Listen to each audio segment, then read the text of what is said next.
हमको अपनी संतुलन को स्थापित करने के लिए किसी भी कंडीशन में साक्षी भाव में रहने की आदत डालनी होगी। We should be every time we should be ready for ever.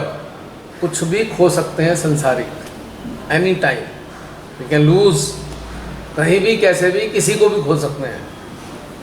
क्योंकि खोना क्या है, जिसने दिया है वो वापस ले सकता है कभी भी। इसके लिए तैयार रहना चाहिए। बहुत से कहेंगे अब हम जी के क्या करेंगे।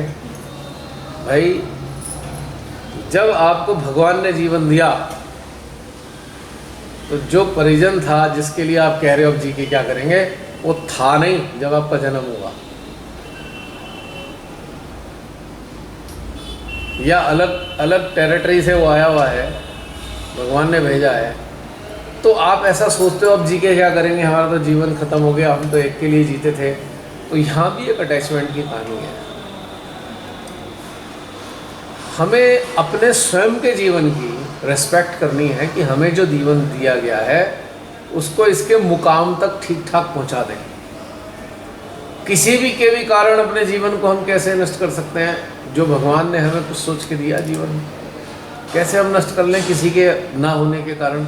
सडनली कोई हमारा अपना चला गया, हम कहें अब हम जी के क्या करेंगे? ये तो कोई बात नहीं बनी। इसका मतलब we are disrespecting the best gift of God. हमारे जीवन के रूप में हमें बेस्ट गिफ्ट मिला भगवान की तरफ से, और कोई हमारा परिजन नहीं रहा, तो हम उसकी डिसरेस्पेक्ट कर रहे हैं। हम कह रहे हैं अब हम क्या करेंगे जी के। तो जब हमारा जन्म हुआ था तो कई बार ऐसा होता है कि जिसके लिए हम इतना सोच रहे हैं कि अब हम जी के क्या करेंगे, अरे वो तो था ही नहीं संसार में। खास तौर से बच्चे हैं, बच्चों के लिए माँ बाप जो है जी जान कर लगा देते हैं। अचानक खुदा ना खास्ता कोई बच्चा चला जाता है संसार छोड़ के, तो उनको आता है अब क्या जी के करेंगे, अब तो हम जीवन खत्म हो गया।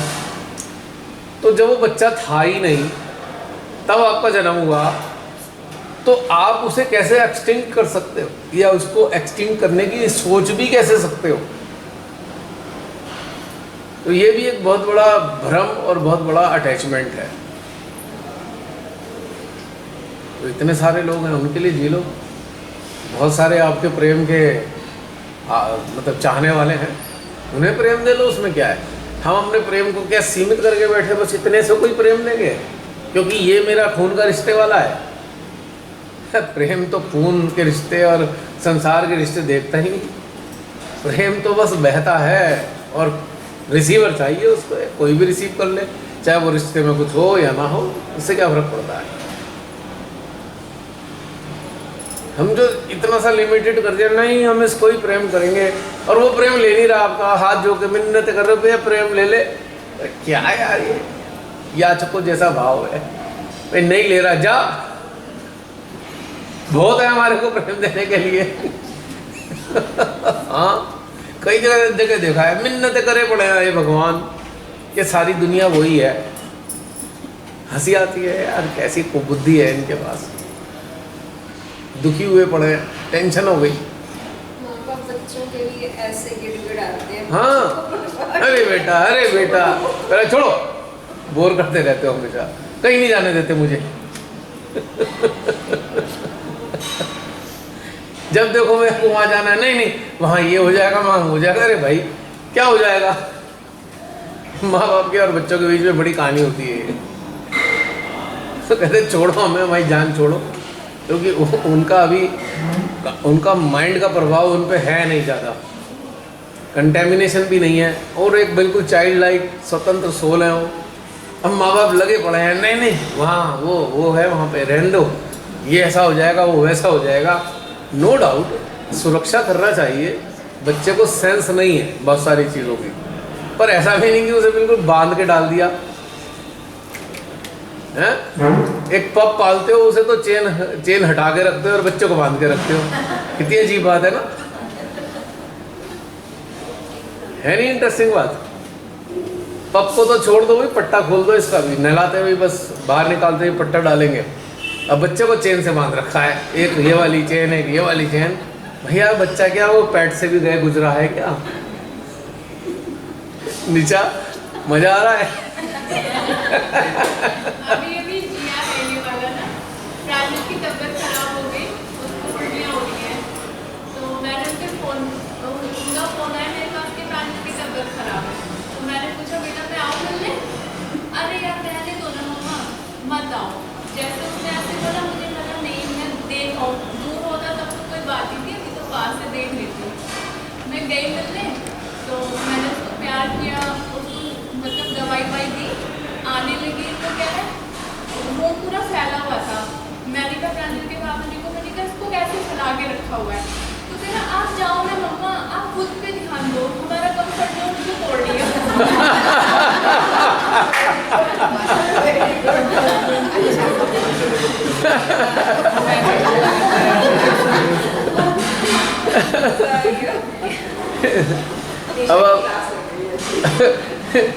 अब वही ऐसा होता है ना, अक्सर बांध के डाल रखा उसे, यहाँ सांस नहीं ले रहे, उधर नहीं ये हो जाएगा, नहीं वो हो जाएगा, तो बच्चे तंगा के कहते हैं अरे जो होगा हो जाएगा, हमारा पीछा छोड़ दो। फ्रीडम में रहता है, प्रांजल खुद कहता है मम्मा मैं और बच्चों की तरह मतलब मुझे फ्रीडम महसूस होती है अपने घर में, जैसे वो बच्चे आके बताते हैं स्कूल में, लेकिन वो इतना फ्री रहना चाहता है कि उसे केयर भी अच्छी नहीं लगती मेरी, उसको इतनी फ्रीडम चाहिए। कहीं ना कहीं केयर में उसका बंधन दिखता है, तो थोड़ा जरा केयर की तरफ जरा ध्यान देखो कि केयर था कि बंधन था ये। उसको लगता है मैं अपने आप सक्षम करने के लिए मम्मा अपना ध्यान रखे बस काफी है। ऐसा है ना कि देखो केयर बंधन में कब बन जाती है, जब उसमें अटैचमेंट का नमक मिल जाता है ज़्यादा। नमक आटे में थोड़ा डाला जाता है, नमक भर दिया तो भैया खाने लायक नहीं बची रोटी। तो केयर का एक उसूल है, उसको चेक करना चाहिए उसमें अटैचमेंट कितना % है। केयर में अटैचमेंट घटा दो या बिल्कुल जीरो कर दो तो बच्चे खुश रहेंगे। ये बैलेंस आना चाहिए कि हमें कितनी केयर और कितना अटैचमेंट उसमें मिलाएं। नहीं अभी जैसे नीचे अभी दूध भर रखा था, हाय भगवान कैसे पिए, कहना पड़ा ना भाई देख ऐसा है। वो उसने कहा था ना तनु ने, इंजेक्शन से डालना दूध, बाकी चीज़ पानी डाल देना, क्योंकि उन्होंने तो बेचारों ने पूरी जान लगा दी है, दूध वाली चाय पिला देंगे, हमारे से पी नहीं जा रही, यहाँ से नीचे नहीं जा रही, क्या यार ये तो घी पी रहे हैं लगता है। तो एक संतुलन कि भैया चाय अगर कहते हैं उसे तो चाय जैसी लगे, अब चाय को दूध जैसा क्यों लगना चाहिए, तो इससे तो फिर दूध ही पी लो, चाय क्यों पीनी है फिर। इसी प्रकार केयर और बंधन में अटैचमेंट में अंतर समझ में आना चाहिए। नहीं एक फ्रीडम तो हो, जो गाय भैंस पालने के शौकीन है और जिनके पास काफ़ी जगह है, घेर बहुत बड़ा है जिनका, वो क्या करते हैं भाई गाय को इधर उधर ना चली जाए बचा के भी रखते हैं, तो बहुत लंबी रस्सी बांधते हैं, मतलब कम से कम वो 50-60 मीटर के दायरे में वो भ्रमण करती रहती है, उसे ये नहीं लगता मैं बंधी हुई हूँ। और एक है बस खूंटे से बांध दिया, उसकी गर्दन भी यूँ नहीं कर पा रही गाय, तो उसे बड़ी परेशानी है कि भाई क्या करूँ मैं, तो बांध के छोड़ दिया। तो ये वाली बंधन जो हो प्रेम का हो, अटैचमेंट का बंधन ना हो। अटैचमेंट का बंधन सफोकेट करता है और प्रेम का बंधन रिफ्रेश करता है, अपोजिट है दोनों, एक सफोकेट कर रहा है एक रिफ्रेश कर रहा है। क्यों बहन, रमनी बहन है ना। अब देखो रमनी बहन को एक बात समझ में आई, तो चैतन्य को अब बाइक पे भेजती रहती है, कहीं भी जाता है वो एडवेंचर ट्रिप कर लेता है। पहले बहन का हमारा दिल धड़कता था मोटरसाइकिल पे, सरीन साहब तो कहीं मोटरसाइकिल तो खरीदनी नहीं है, ऐसा ही था ना कुछ।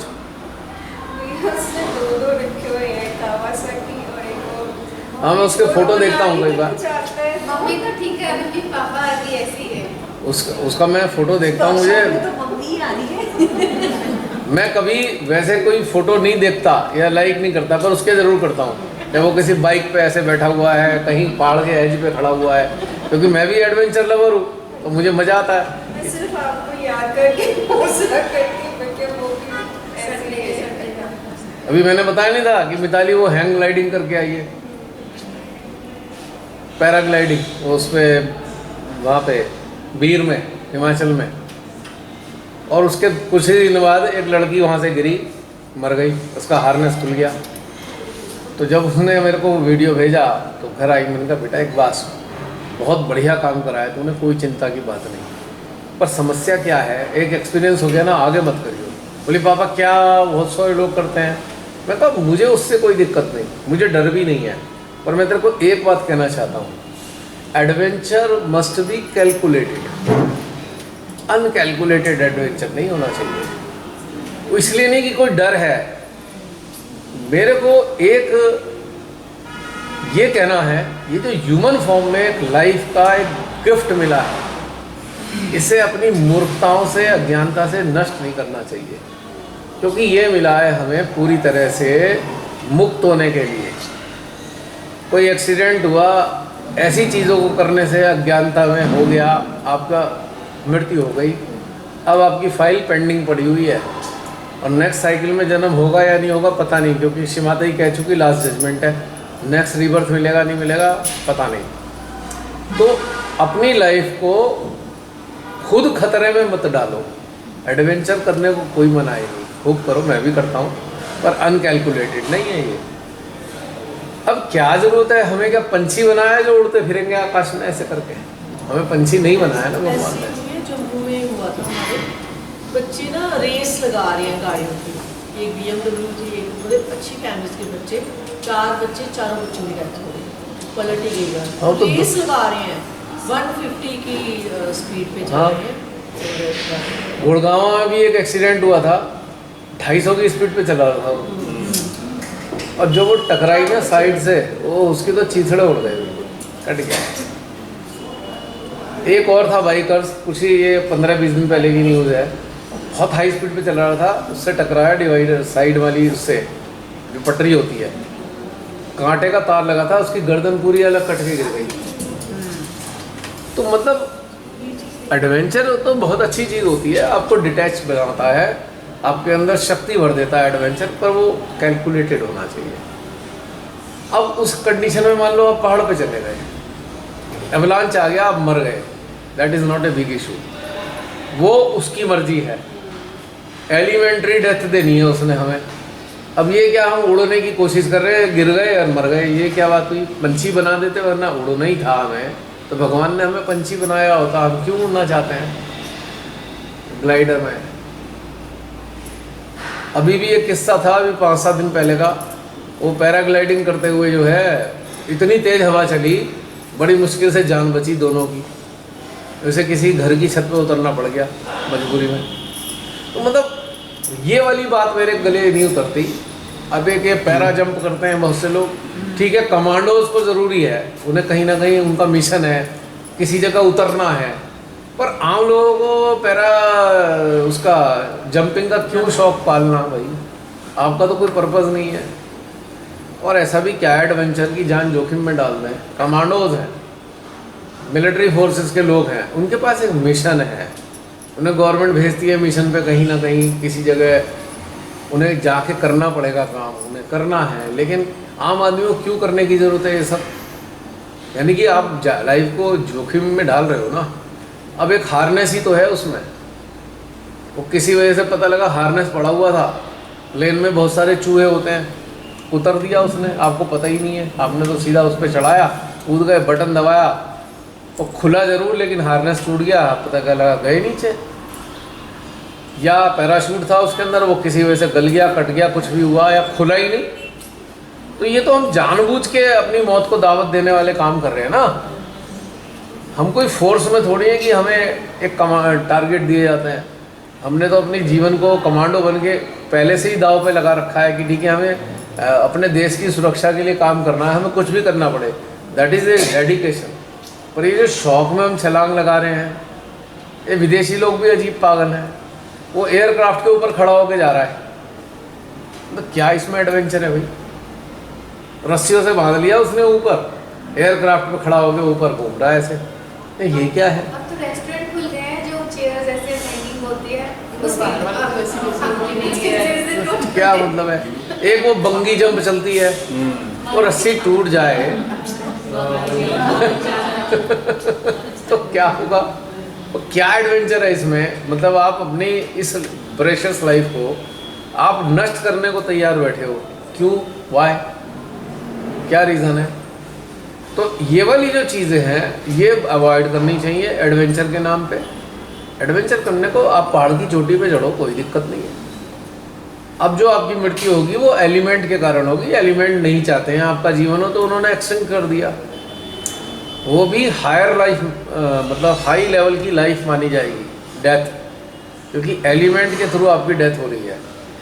कोई अचानक बाढ़ में बह गया, उसकी मृत्यु हो गई, वो खराब मृत्यु नहीं है। एलिमेंट डिवाइन चलाते हैं, डिवाइन ने आपको मृत्यु दी है। रावण को विष्णु जी ने मृत्यु दी थी। रावण की मृत्यु कोई मामूली मृत्यु नहीं थी, ऊंचे दर्जे की मृत्यु थी। नहीं, बड़े बड़े जो राक्षस थे उन्हें भी परमात्मा की अनुकंपा प्राप्त हुई, उन्होंने मृत्यु प्राप्त की, अपने उस जून से मुक्ति पाई। तो एलिमेंट से रिलेटेड जो मृत्यु है कहीं ना कहीं उसकी इच्छा से है। बहुत से लोग जंगल में आग लग जाती है, वहाँ जल के भस्म हो जाते हैं। हम देखने वालों को तो बहुत कष्टकारी लगता है, और एलिमेंट है वहाँ भी काम कर रहे हैं। लेकिन एक है छलांग लगा दिया आपने, धड़ाम से जाके गिरे। अब ये कौन सी डेथ उच्च कोटि की हुई? इस डेथ को तो हम कहेंगे मूर्खतापूर्ण मृत्यु। ये इस लाइफ की कीमत होनी चाहिए। अभी बात शुरू की थी ना मैंने, कोई मर गया उसके दुख में अपने जीवन को नष्ट कर लिया। तो इतनी बेशकीमती जीवन को आपने दुख में ही नष्ट कर लिया कि अब ये नहीं है तो मैं क्या करूं? हमारे यहाँ सती प्रथा थी, पहले ज़माने में सती प्रथा थी। तो ज्ञानी लोगों ने ख़त्म क्यों करा? उन्होंने कि भाई तुम्हारी जीवन की एक वैल्यू है। तुम्हारा पति अगर चला गया तो इसका मतलब ये थोड़ी कि तुम अपने जीवन को नष्ट करके बैठ जाओ, क्योंकि ये आपको मुक्त होने के लिए मिला। और मुक्त अगर आप हो गए हो, आप एनलाइटेंड हो गए हो, मुक्त हो गए हो, तो बाकी लोगों को मुक्त करने में सहायता करो। ये जीवन ऐसे ही नष्ट करने के लिए थोड़ी मिला है। अब एक अटैचमेंट की केस आप देखते होंगे, आए दिन देखते होंगे। भोग का इतना अटैचमेंट है कि दोनों किडनी बदलवा लेंगे। यहाँ पे अटैचमेंट दिखाई दे रहा है कि भैया भोगना है हमें। अरे जब दोनों चीज़ ख़त्म हो गई तो स्वीकार कर लो कि भाई एंड होने वाला है लाइफ का। क्यों से बॉडी पार्ट्स को बदल बदल के जीवन जीना चाहते हो? किसी जागृत इंसान को देखो, किसी एनलाइटेड पर्सन ने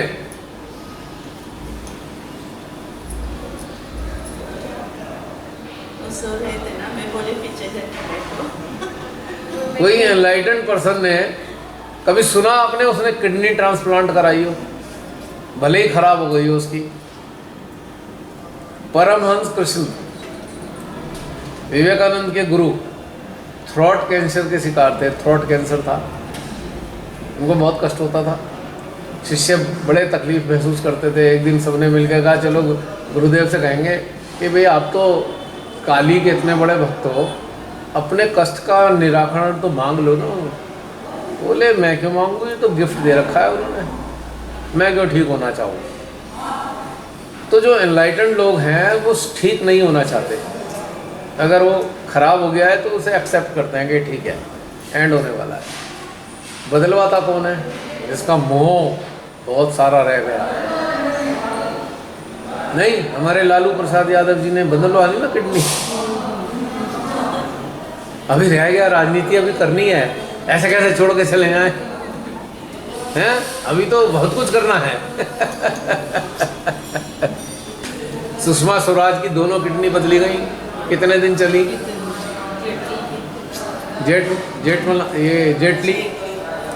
जेटली का तो बहुत सारा और सिस्टम खराब हो चुका था। तो कहने का मतलब है कि ये सब लालच के परिणाम स्वरूप, ये भी बदल दो, वो भी बदल दो। गाड़ी थोड़ी है जो बदल दो पार्ट्स। भगवान ने बना के दिया है एक वाहन, उसका अगर पार्ट्स खराब है तो स्वीकार कर लो, मत बदलवाओ।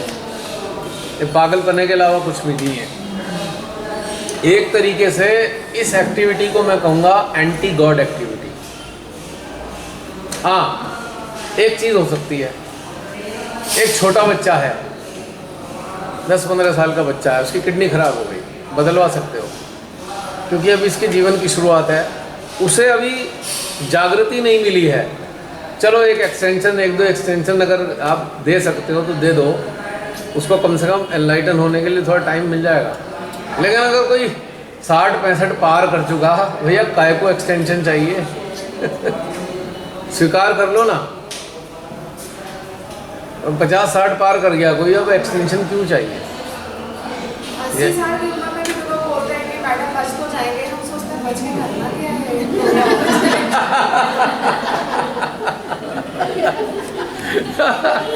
एक 80 साल तक कुछ नहीं किया तो आगे भी कुछ ना करेंगे।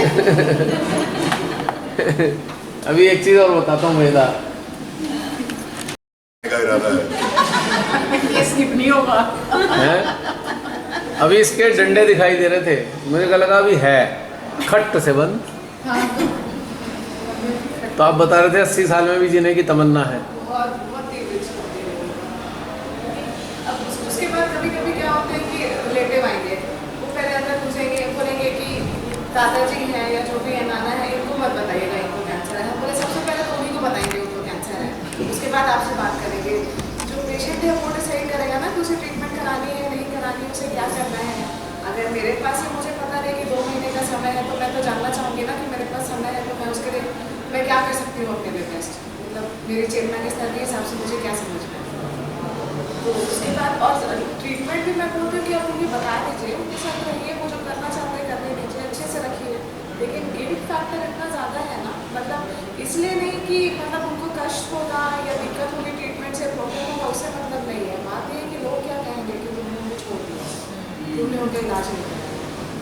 और उसके बाद फिर एक ये बात है, अगर किसी के पास पैसे हैं ज़्यादा तब तो उसका कष्ट निश्चित है, क्योंकि बस होगा कि तुम्हारे पास इतने पैसे हैं, तुम बाहर लेके नहीं गए, मतलब जितने ज़्यादा पैसे हैं उतना ज़्यादा तो झेलना ही है पेशेंट।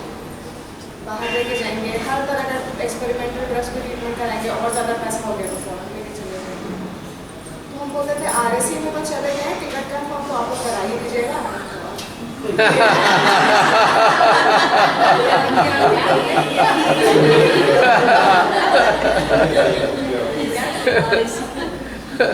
उनके अंदर लालसाएं रह गई ना, लालसाएं। नहीं, दुनिया को दिखाना भी है ना कि हमने इनके लिए इतना कुछ किया। मतलब जब डेथ के बाद लोग आते हैं तो बातें क्या होती हैं, हमने तो ये किया, हमने तो वो किया, हम तो यहाँ भी दिखाए, हम तो वहाँ भी दिखाए, ये तो होता है। हियर वेल्थ और मनी बिकम्स कर्स, कि जो लाइफ आज एक्सटिंक्ट होनी है उसे धकेल कर 10 दिन और निकाल दिए, यानी कि 10 दिन का कष्ट और बढ़ा दिया। बहुत सीवियर डिजीजेज में कष्ट बढ़ाने वाला कोई काम नहीं करना चाहिए, यानी कि उसको ठीक करने के चक्कर में लाइफ स्पैन बढ़ाने के लिए कुछ नहीं करना चाहिए। छोड़ दो, परमात्मा के हवाले कर दो। तेरी रचना है, तू ही देख ले, हमें हाथ नहीं लगाना। अब ये जो लोग सब कुछ छोड़ के जान दे दे के जो पैसा कमाते हैं ना, वही पैसा अपने लिए खर्च। जो लोग गर्दन काट कर पैसा कमाते हैं ना, वही बेड पर पड़े होते हैं सालों तक। क्योंकि किसी की गर्दन काट के धन कमा रहे हो तो एंड कैसे है, आपका चुकता कैसे होगा बताओ? वो यही निकलेगा। और जरा कल्पना करो, जो सहज के नाम पे धन कमा रहे हैं उनका क्या होने वाला है? वो तो चलो अज्ञानी है, संसारी है, लेकिन जिन्हें श्री माता जी ने अपने चरणों में बिठाया और वो सहजियों को मूर्ख बनाकर धन कमाए जा रहे हैं, उन्हें लूट रहे हैं, अनेकों तरीके से लूट रहे हैं, उनका क्या हश्र होने वाला है? जरा कल्पना करके देखने वाली बात है। तो ये उन्हें डर नहीं लग रहा, क्योंकि उन्हें पता नहीं है। क्यों करें? गोबर पे अटेंशन डालोगे कि वो बन जाए, फल में परिवर्तित हो जाए? बताओ।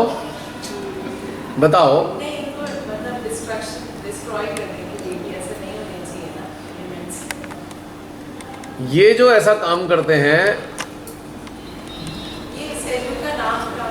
नहीं तो ये जो कोई सहयोग का नाम खराब नहीं कर सकता, याद रखना आप मेरी बात। सहयोग किसी की प्रॉपर्टी नहीं है, सहयोग परमात्मा से चलता है, माँ से चलता है, और जो माँ से चलती है उसे कोई खराब नहीं कर सकता। बोला था कि हर एक सहयोगी जो है एम्बेसडर है सहयोग का, और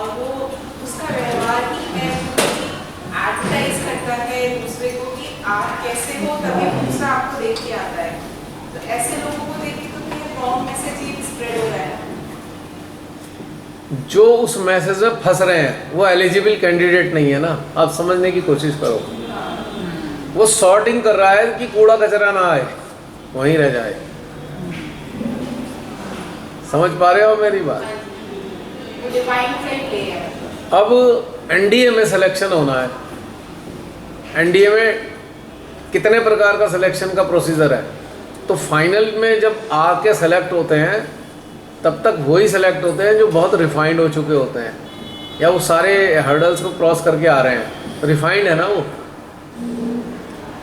अब हम कहते हैं गलत मैसेज जा रहा है किन लोगों में, जो एलिजिबल है नहीं, हमारे को क्या लेना देना उनसे। अगर किसी ने गलत मैसेज के आधार पे उसको अपना लिया तो यानी कि उसकी चेतना मरी हुई कंडीशन में है और उसे वही चाहिए। उससे अगर वो चाहिए तो भाई तू वहाँ उधर दूर खड़ा होके लेता रहे, पास मत आ जा इधर। फायदा है या नहीं? किन लोगों का फायदा है? जो लोग जेन्युइनली सहज में हैं। तो ये जो बातें हैं इनका कोई मायने नहीं है। जो सीखर होगा ना वो आएगा ही नहीं उधर, वो इधर आएगा जहां पर उसको तथ्य मिलेगा। अब जिनके पास में कटोरा है वो वहां पहुंच जाएंगे, समझ रहे हो? कटोरे वाले वहां और दाता यहाँ, मतलब माँ के पास में। ये अपने आप सिलेक्शन हो जाता है, अपने आप सॉर्टिंग हो जाती है। तो एक इसे इस प्रकार से आप समझ सकते हो, ये सॉर्टिंग का प्रोसीजर है, तो दुख मनाने की कोई बात नहीं है। नाम खराब क्या है? नाम करना क्यों है जो नाम खराब होने की चिंता हो? क्या हम इसकी मार्केटिंग करने जा रहे हैं? मार्केटिंग करते तो हैं, शर्तिया इलाज है ना, मार्केटिंग शर्तिया इलाज। सब कुछ ठीक हो जाएगा। आप ऐड देखते हो अखबार में, फला फला ये घर कलेश, भूत बाधा, प्रेम प्रसंग, शर्तिया इलाज।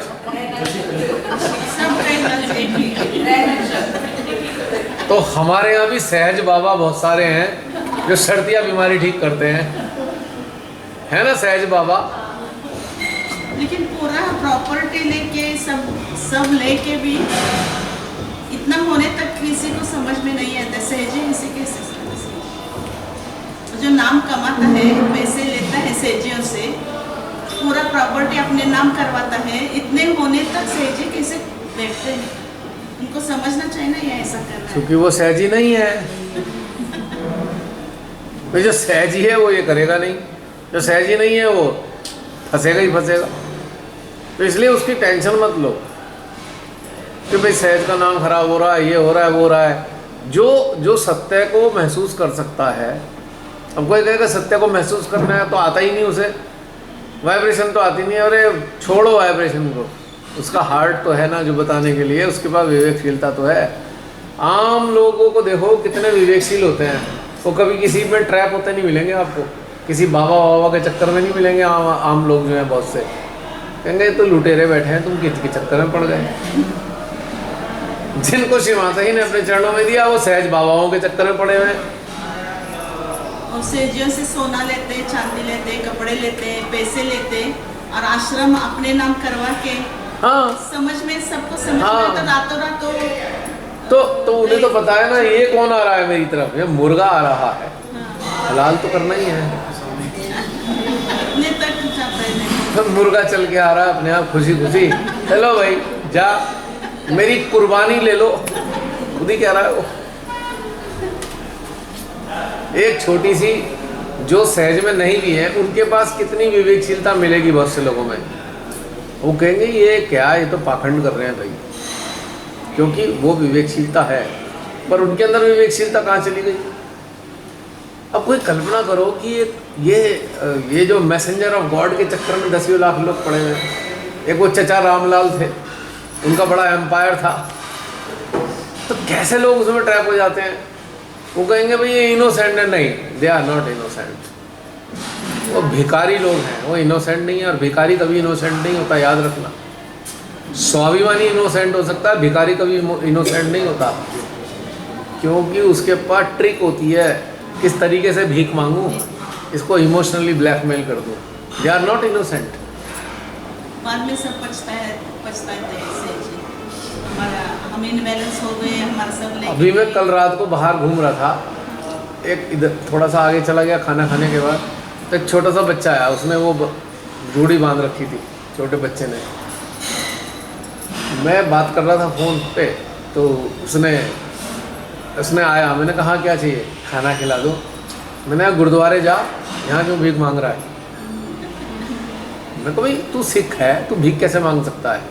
तो हो सकता है वो नकली सिख हो, मैंने तो आज तक किसी सिख को भीख मांगते नहीं देखा, मेरी अपनी नज़र में तो नहीं है।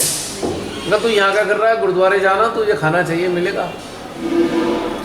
फिर वो पैरों में गिरने को तैयार। मैंने कहा भाग यहाँ से, क्योंकि पीछे उसका कोई मेट होगा जिसने वो ट्रेनिंग दे के बैठाया होगा कि तुम खाना ले लो, बेच देंगे। कल हम भी जो बाहर थे तो इंदिरा जी का तो दुपट्टा ही पकड़ लिया उस लड़की ने। हाँ तो वही तो क्या, मुझे दे के जाओ, तो निकल गई। वो सब ट्रेनिंग है, उनके पीछे कोई बॉस बैठा हुआ होगा, इनका मेट जो होता है ना, जो इनको लुक आफ्टर करता है, पूछता कलेक्शन कितना हुआ। जैसे MR होते हैं ना, उनको एरिया मैनेजर पूछेगा आज का कलेक्शन क्या है, कौन कौन से डीलर ने पैसे दिए बताओ। तो भिखारियों के भी हैं तो कलेक्ट। कबीरदास जी ने समझा दिया है ना कि बिन मांगे मोती मिले, मांगे मिले न भीख। हम कुछ नहीं मांगते, फिर भी श्री माता सब कुछ देती है। बिल्कुल बिल्कुल सीधी बात है।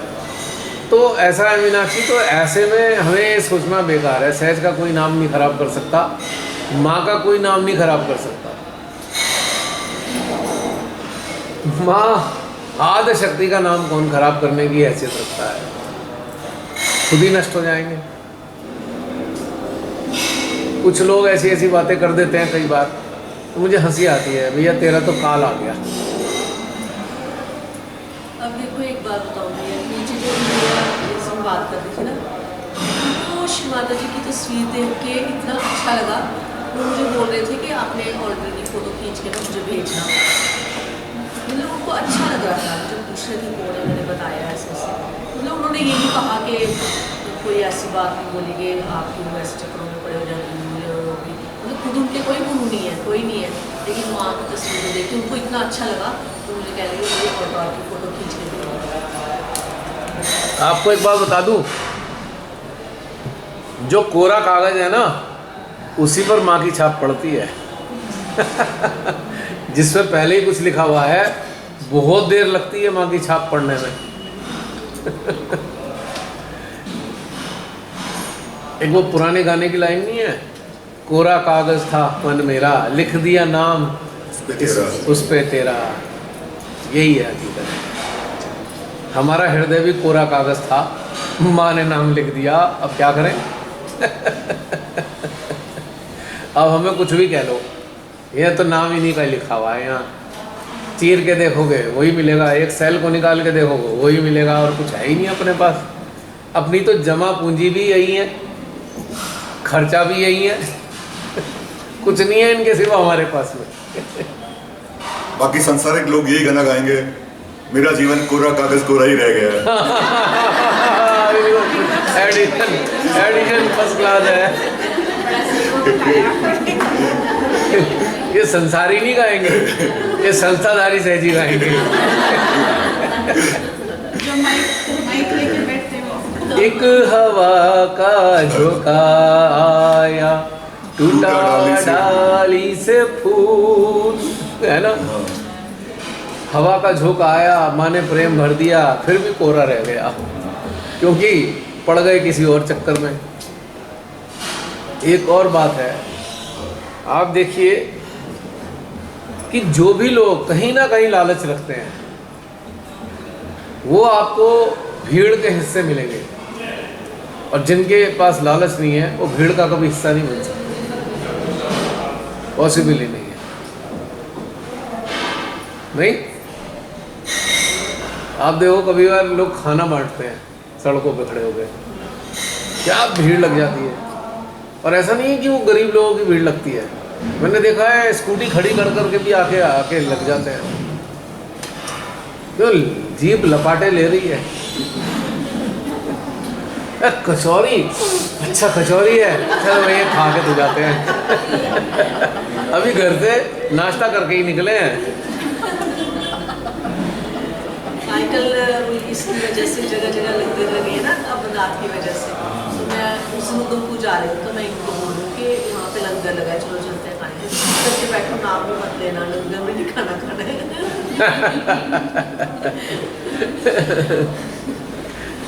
देखो लंगर शब्द कहाँ से चला? गुरुद्वारे से चला। गुरुद्वारे का लंगर अलग चीज़ होती है, वो सड़क वाले पे बांटने वाली कहानी नहीं है।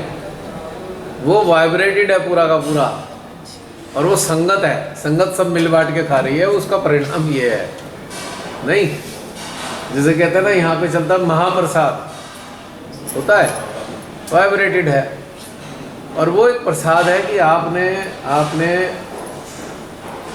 पूजा अटेंड की है तो उसके परिणाम स्वरूप एक आपको प्रसाद मिला है। गुरुद्वारे में लंगर क्या है कि वहाँ पर जो प्रोसेस हुआ है अंदर, जो भी वाणी हुई या कीर्तन हुआ, उससे जो जनरेट हुई एनर्जी, वो सारे खाने पीने में मौजूद है, वो वहाँ पे वो मौजूद है।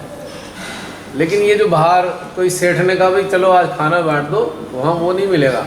वो दुकानदारी कर रहा है भगवान से, भगवान जी 10,000 का खर्चा है इस खाने में, 25,000 भेज देना, है नहीं? वहाँ पे व्यापार हो रहा है। गुरुद्वारे में व्यापार नहीं होता, मैंने तो नहीं देखा आज तक। एक चीज़ मुझे ज़रूर थोड़ी गड़बड़ लगती है, मुझे नहीं पता मैं सही हूँ या गलत हूँ। चरणजीत जी, एक बार मैं मणिकरण गया, वहाँ पे मेरे को शौक था, ट्रैक पूरा किया था, तो किसी ने कहा भी मणिकरण भी है, हो वहाँ पे पार्वती जी की वो कुछ गिर गई थी कान की, कुछ ऐसे कहानी है ना, जो भी है कहानी। तो मैं चला गया वहाँ पे, तो वहाँ जैसे ही घुसा मुझे बड़ी हीट महसूस हुई। है यार, चक्कर क्या, गुरुद्वारे में हीट कहाँ से आ रही है? तो मेरा ध्यान गया, जो ग्रंथ साहब के बराबर में पैसे का वो रखा हुआ था, इतना बड़ा बॉक्स, वो सबसे गलत चीज़ लगती है मुझे। पता नहीं क्यों रखा जाता है वो, मैं नहीं उसमें जा रहा, पर वो ऑब्जर्व किया तो वहाँ से थोड़ी ठीक नहीं लगती, क्योंकि वो इतनी पवित्र पुस्तक है, और पुस्तक का है तो साक्षात स्वयं गुरु मौजूद हैं, वहाँ पर वो चीज़ नहीं होनी चाहिए, बल्कि गेट पे होनी चाहिए। अगर मेरा संदेशा पहुँच रहा है जिन तक भी इस चीज़ को समझें तो अच्छा है, वो चीज़ बढ़िया नहीं है, क्योंकि उस जगह पर ठीक नहीं है, बिल्कुल भी ठीक नहीं है। क्योंकि वो जितने सदगुरु हैं वो ट्रांजैक्शन नहीं करते, वो तो प्रेम देते हैं, और पैसे देकर प्रेम पाया नहीं जा सकता। उसके लिए तो एक अलग से गुल्लक होनी चाहिए कि बाहर कहीं रख दिया भाई, जो मेंटेनेंस के लिए, भाई मेंटेनेंस चार्जेस है ना जो दे रहा है वहाँ पे, गुरुद्वारे का रख रखाव है, वो उसके बिल्कुल बराबर में रखना, एक तरीके से डिग्रेड करना है, डिसग्रेसिंग लगता है मेरे को ये। अब पता नहीं किसने शुरू किया, मुझे नहीं मालूम, but this is not good. चाहे वो ये मंदिरों का भी ऐसी बेड़ा गर्क कर रखा है, वहीं पे ही मत्था टेको पैसे चढ़ाओ, ये वाली बात गलत है, ये चीज़ ठीक नहीं है। तो ये चीज़ मुझे ठीक नहीं लगी वहाँ पे, मैं हैरान हुआ है। तो ज़्यादा अच्छा है, ज़्यादा अच्छा पैसे को इसके साथ जुड़ना, बाहर रख दो ना भाई, जिसने श्रद्धा है वो बाहर भी डाल के जाएगा ना, वो खाली हम जैसे लोग भी, जबकि हम वैसे सिख नहीं हैं, लेकिन कभी जाना होता है तो हम भी उसमें डाल के जाते हैं भाई, इतना बड़ा एक्सपेंसेस होते हैं, एक कंट्रीब्यूशन है, that is a contribution for the maintenance. सामान आता है, खाना आता है, खाना फ्री बढ़ता है, तो उसका जो रॉ मटेरियल आएगा उसके लिए कंट्रीब्यूशन है, ठीक है। लेकिन ये जो चीज़ है ना उस जगह, वो बढ़िया नहीं है, उसकी जो पवित्रता है उसको वो ख़राब कर रही है। मज़ा नहीं आया इस बात का।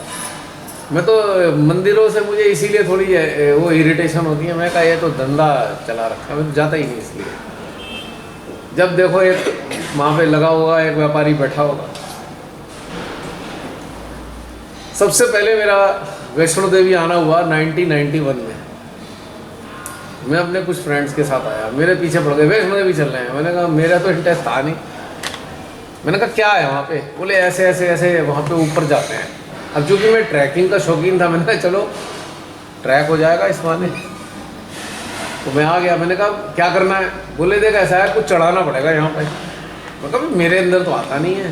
बोले नहीं नहीं कुछ चढ़ा। मैंने क्या चढ़ाऊँ? चांदी का छत्र ले जा। तो अच्छा वो होगा। अब मेरा ऐसा भी मैं किसी को डिसऑर्डर भी नहीं करता। मैंने कहा इसके इमोशन है, चलो भाई चांदी का एक छत्र बनवा लिया। वहाँ गया अंदर। पहले वो है ना वैसा रास्ता नहीं था, गुफा वाला था, उसमें पानी चल रहा था, उसमें वो घुस के चले गए वहाँ पे। तो वहाँ पे पंडित जी भी बैठे, तब इतनी भीड़ भी नहीं थी। तो वहाँ पे सामने खड़ा हुआ तो बोला मांग ले कुछ। मैं समझना है क्या मांगू। मैंने कहा भाई ये ले लो, मैं मांग कुछ नहीं रहा। बोले कुछ तो मांग ले। मेरे अंदर से मैं देखूँ ढूंढ रहा हूँ क्या मांगू, आया ही नहीं कुछ भी। मैं ऐसे वापस आ गया वहाँ से। उसके बाद घर के लोग पीछे पड़ गए, वैष्णो देवी जाना है, हमने बोल रखा है। मैंने कहा तुमने बोल रखा है, तुम आओ, मैं क्यों जाऊँ? नहीं वो ऐसा है वैसा है। अच्छा भाई चलो भाई। फिर दोबारा आ गए इधर को, फिर दूसरी बार चले गए। अब की बार कुछ नहीं लेके गया। मैंने कहा देखो कुछ ले जाऊंगा नहीं, तुम ही ले आओ जो करना है। तो मुझे तो तुम तो कुछ दे कर मांग के ले आते हो कुछ। तो भाई मुझे कुछ मांगना ही नहीं, तो मुझे देने की भी कोई वो नहीं है। मैंने कहा भाई ये बता दो कि भाई यहाँ पे जो है कोई बॉक्स रखा हुआ है, पैसे डाल दूंगा मेंटेनेंस के लिए। वो तो मैं कभी मना नहीं करता, उस चीज़ के लिए फीलिंग नहीं है मेरे अंदर। उसके बाद भी हुआ है, तब बर्फ़ पड़ी हुई थी सारे में, जनवरी का महीना था, पूरा स्नो का बर्फ था टोटल। मुझे मज़ा आ गया, थोड़ा स्नो ट्रैक करने का मौका मिल गया। भैरव घाटी भी चले गए। तो ये एक अलग मैटर था। मैं दोबारा भी इसलिए आ गया था। फिर एक सहजी से जुड़ा हुआ था मैं, वो कहीं जाना आना हुआ, पीछे पड़ गए, नहीं वहाँ चलेंगे वैष्णो देवी। मैंने कहा यार तुम श्री माता जी को मानते हो? हाँ तो वैष्णो देवी क्यों जा रहे हो? नहीं यार फिर तीसरी बार आना पड़ा मुझे। तब भी थोड़ी सर्दी थी। और उसके बाद जब तीसरी बार आना पड़ा मुझे, मैंने कहा भाई वैष्णो माँ अब मुझे माफ़ करना, अब नहीं आऊँगा। किसी की वजह से भी नहीं आऊँगा, प्लीज़ फॉरगिव मी। ज़्यादा रश होता है ना कि धक्के मार के ही बाहर निकाल देते हैं, वो तो देखने का भी किसी को मौका। और जब आया था तो उस बार तो इतनी बड़ी वो टनल बना दी थी उन्होंने, सब खड़े खड़े जा रहे थे। पहले तो गुफा में से जाना होता था। नहीं आप दूसरा रास्ता, हैं? आप दूसरा रास्ता। हाँ 2 बार गुफा में गया हूँ मैं उसमें। फिर वो अर्धकुंवारी पे उसमें गुफा में घुस के निकलते हैं उसमें से। मैं क्या कर रहे हैं ये? मैंने जान के देखा इसमें तो जगह भी नहीं है, फंस तो नहीं जाओगे। बोले नहीं, जो गड़बड़ लोग होते हैं वो फंस जाते हैं। मैंने कहा तो मुझे रहने दो। ये सारे बोलते थे उसमें से मोटा बंदा भी निकल जाता है। हाँ पर मैंने पूछा भाई फंस तो नहीं जाएंगे? मैंने कहा जी जो गलत भाव से आता है फंस जाता है। मैंने कहा मुझे रहने दो। इतनी बड़ा पत्थर है, उसे काट के निकाल भी नहीं पाओगे मेरे को, काम का फंसा रहूँगा। बोले नहीं चलो। खैर डरते डरते घुसा। मैंने कहा माँ देखो मैं तो गड़बड़ हूँ, फंसा मत देना।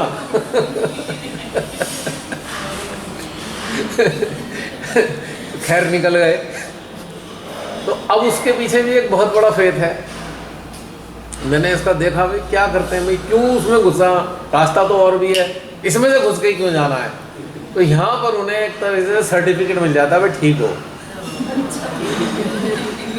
अब वो संतुष्ट हो रहे हैं, हाँ भाई निकल गए, इसका मतलब ठीक हो, स्वीकार कर लिया नहीं मैंने।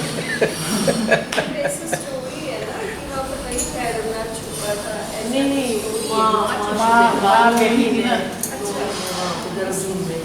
जो नीचे है ना हाथ तो आई। मैं अपने आप को एसेस करता था, तू तो है नास्तिक, तू तो 100% फंसने जा रहा है यहाँ पे, क्यों पंगे लेना इसमें।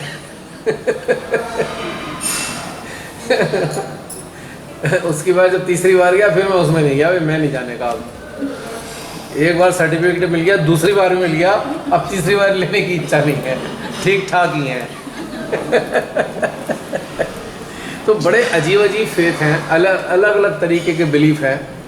और एक आम ट्रेंड मैंने देखा, मैं क्यों इसको मेंशन किया, एक आम जनमानस के मन में ना एक चीज़ बड़ी गहरी बैठी हुई है कि अगर तुम कष्ट उठाओगे ना तो भगवान तुमसे प्रसन्न होंगे।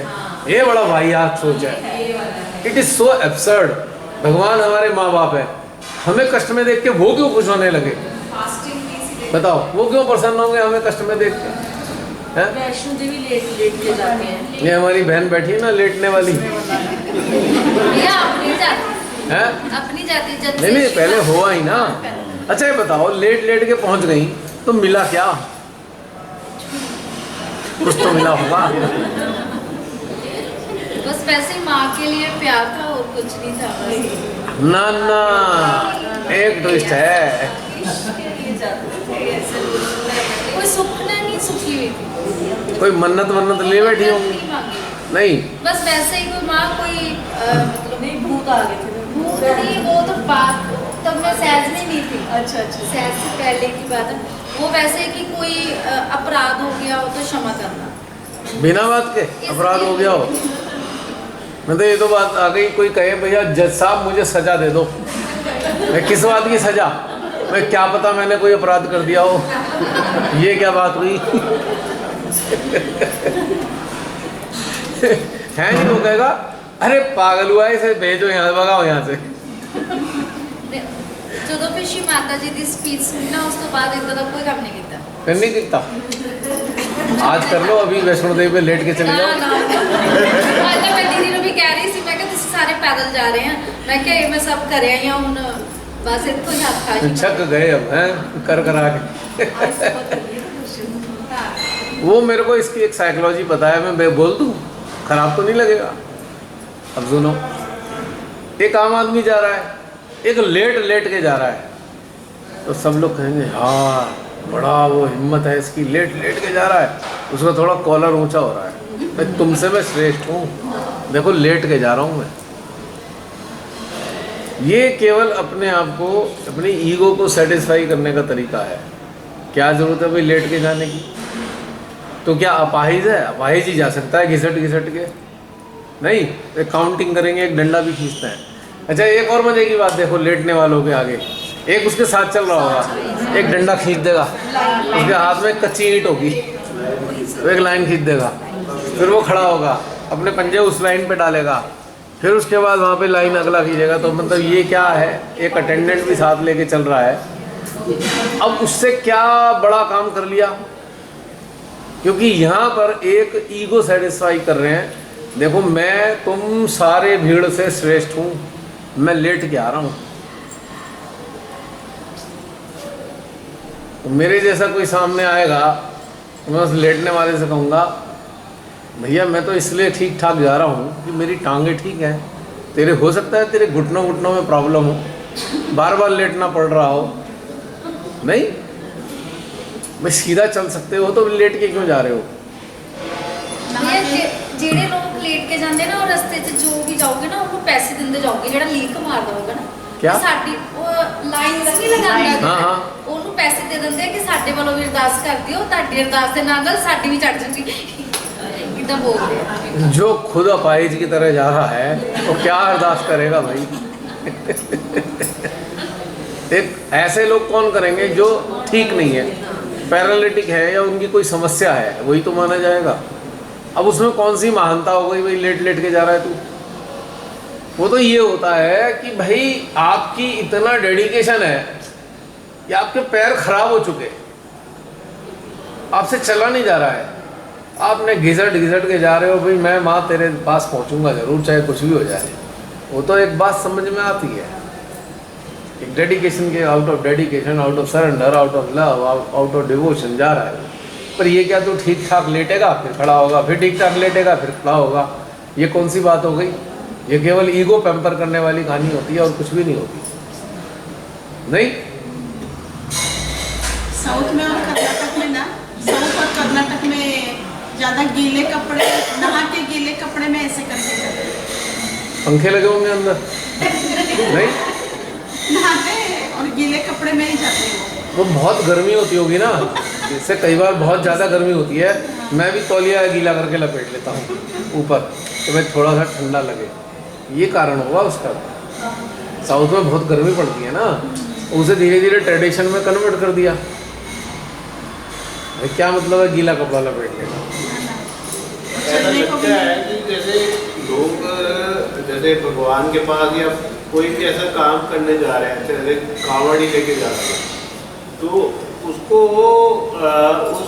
उसको बहुत बढ़िया से करने का उनके दिमाग में एक परसेप्शन है कि मैं अपने आप को जितना टॉर्चर दूंगा मैं उतने लोग प्रभावित उतना होंगे। ज़्यादा क्लोज पहुँचूंगा, सक्सेस रेट मेरी उतनी ज़्यादा होगी। वही तो इसलिए वो कांवड़ कोई लेके जाता है तो कोई तो उस पे जा रहा है, कोई अपना जूते पतले वाले, कोई जो है कुछ भी नहीं पहन के जा रहा है, पैदल ही जा रहा है। पता है लेटने वाला मुझे कैसे लगता है? सजा याफ्ता मुजरिम, इसे पनिशमेंट मिला हुआ है कि तू मेरे दरबार में